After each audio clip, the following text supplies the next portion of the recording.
Hello నమస్తే welcome back to Saira media. So ప్రస్తుతం మనం ఉన్నాము కొత్తగా నిర్మించబడిన హైడ్రా పోలీస్ స్టేషన్ దగ్గర ఉన్నాము. సో అసలు హైడ్రా అంటే ఏంటి? హైడ్రా అంటే Hyderabad disaster response and asset protection agency. So ఇప్పటి వరకు చూసుకున్నట్లయితే మనము హైదరాబాద్లో హైడ్రాకి సంబంధించి ఒక ఆఫీస్ కూడా లేదు. కానీ ఇప్పుడు హైదరాబాద్లో ఉన్న రాణిగంజ్లో 10,500 స్క్వేర్ ఫీట్ విస్తీర్ణంలో 2 అంతస్తుల ప్రత్యేక పోలీస్ స్టేషన్ను ఏర్పాటు చేసింది కాంగ్రెస్ ప్రభుత్వం. హైడ్రా పోలీస్ స్టేషన్ను మన సీఎం రేవంత్ రెడ్డి ప్రారంభించారు. ఇక ఈ పోలీస్ స్టేషన్లో ఎస్హెచ్ఓగా ఏసీపీ తిరుమల్ గారు, 6 ఇన్స్పెక్టర్లు, 12 మంది ఎస్ఐలతో పాటు అలాగే 30 మంది కానిస్టేబుల్స్తో ఉన్నారు. సో ప్రభుత్వ భూములు ప్రజల కోసం ఉండాల్సిందేనా?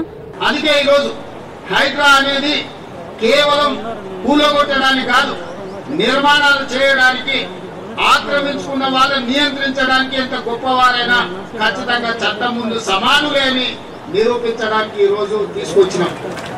ఈ రోజు మీకు అందరికీ తెలుసు, ఇవాళ Hyderabad disaster response and assets protection agency. దీంట్లో డిజాస్టర్ మేనేజ్మెంట్ ఉంది, అసెట్ ప్రొటెక్షన్ ఉంది, ప్రతి ఒక్క పని ఇందులో ఉన్నది. ఇప్పటి వరకు మనం చూసినట్లయితే పేదవారికి అన్యాయం జరగదు, ఓన్లీ న్యాయమే జరుగుతుంది అంటున్నారు రేవంత్ రెడ్డి గారు. సో అక్రమంగా దోచేసిన భూములు, చెరువులు, డ్రైనేజెస్, పార్కులు ఇవైతే ఏవైతే ఉన్నాయో సో అలాంటివి ఇప్పటి నుంచి జరగవు. ఒకవేళ జరిగితే కూడా ఎంత పెద్దవారైనా సరే వాళ్ళకి కఠినంగా శిక్ష జరుగుతుంది అనేసి అంటున్నారు రేవంత్ రెడ్డి గారు. పేదలను ఆదుకుందాం, ప్రభుత్వం సిద్ధంగా ఉంది పేదలకు న్యాయం చేయడానికి.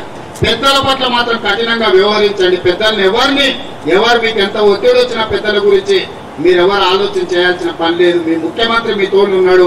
కఠినంగా పెద్దల పట్ల వ్యవహరించండి. పేదల పట్ల మానవీయ కోణంలో పేదలను ఆదుకుందాం, పేదలకు ప్రత్యామ్నాయ ఏర్పాట్లు చేద్దాం. సో అలానే మనం చూసుకున్నట్లయితే హైడ్రా అంటే ఓన్లీ కూల్చడమే కాదు, నిర్మించడం కూడా అనేసి అంటున్నారు రేవంత్ రెడ్డి గారు. హైదరాబాద్ నగరాన్ని ఒక గొప్ప నగరంగా తీర్చిదిద్ది దీన్ని ముందుకు తీసుకువెళ్దామని చెప్పి తెలియజేస్తూ మీ అందరి దగ్గర సెలవు తీసుకుంటున్న ధన్యవాదాలు మిత్రులారా.